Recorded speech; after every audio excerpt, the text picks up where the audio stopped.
नमस्कार दोस्तों, US legal में आपका स्वागत। और आज करेंगे हम बात दिल्ली राइट्स और जिसे आप कह सकते हैं दिल्ली में हुए दंगे। और ये दंगे फरवरी मंथ और 2020 में हुए। उसके बाद इसमें इन दंगों के दौरान लगभग 53 लोगों की हत्याएं हुई और इसमें लगभग 600 व्यक्ति के करीब लोग घायल हुए। और इसके उपरांत इसमें बहुत सारे लोगों के खिलाफ एफआईआर हुई और उनके खिलाफ आईपीसी के सेक्शन के थ्रू और आर्म्स एक्ट के थ्रू केसेस रजिस्टर हुए।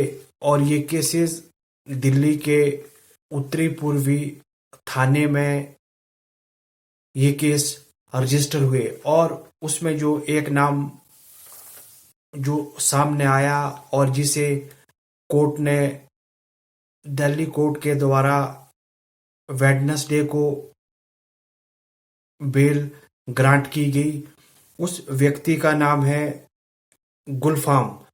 ये गुलफाम दिल्ली दंगे के दौरान आरोपी था और इसके तहत इसे भी दिल्ली दंगों के दौरान आरोपी बनाया गया और इसके खिलाफ दिल्ली के विभिन्न विभिन्न थानों में इसके खिलाफ एफआईआर रजिस्टर की गई।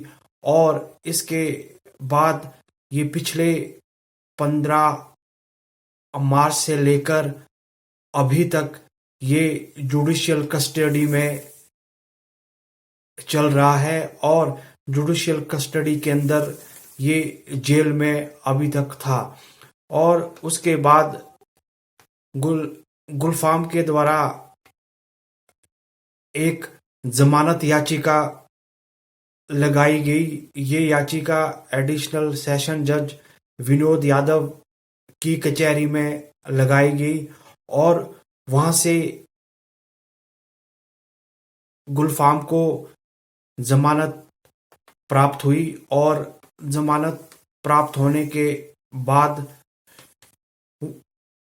उनको कुछ डायरेक्शंस भी वहां से दी गई। और जो गुलफाम के एडवोकेट थे उनके द्वारा 20,000 का मुचलका भरा गया और साथ में श्योरिटी भी। इसमें एक व्यक्ति था जब उन्हें इस केस में बेल ग्रांट की गई। ये बेल उन्होंने अपनी याचिका में कहा, बेल एप्लीकेशन में कहा कि ईद का त्योहार आने वाला है और उनकी इच्छा है कि वो अपनी फैमिली और अपने बच्चों के साथ ईद को मनाएं। इसलिए उन्होंने ये जमानत याचिका को एडिशनल सेशन जज विनोद जी के सामने लगवाया। और इसमें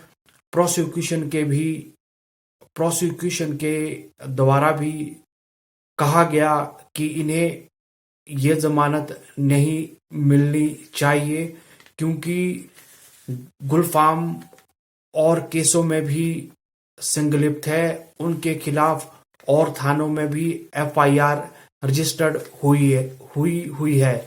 और उसके बाद उनके गुलफाम के एडवोकेट ने कहा कि उनके खिलाफ एफआईआर तो रजिस्टर्ड है पर उन्हें और कोर्टों से भी बेल ग्रांट हो चुकी है। और पर लेकिन बेल ग्रांट होने के बाद ये एक बेल एप्लीकेशन लगाई गई है, जमानत याचिका। और इस जमानत याचिका लगाने के बाद कोर्ट ने गुलफाम को कुछ डायरेक्शन दिए। कोर्ट ने उनसे कहा कि जो उनका घर है, जो घर के नज़दीक वाला थाना है, वहां पर वो अपना मोबाइल नंबर दे और वहां के एसएचओ के साथ कांटेक्ट में रहे और कोर्ट ने कहा यदि उन्हें कहीं एक स्थान से दूसरे स्थान जाना है तो इसके लिए वो कोर्ट से संपर्क करे, कोर्ट में याचिका डाले। और साथ में कोर्ट ने गुलफाम को कहा कि आप जो इसमें विटनेसेस है उनके साथ या कोई हस्तक्षेप ना करे और एविडेंस के साथ कोई भी टेम्परिंग ना करे।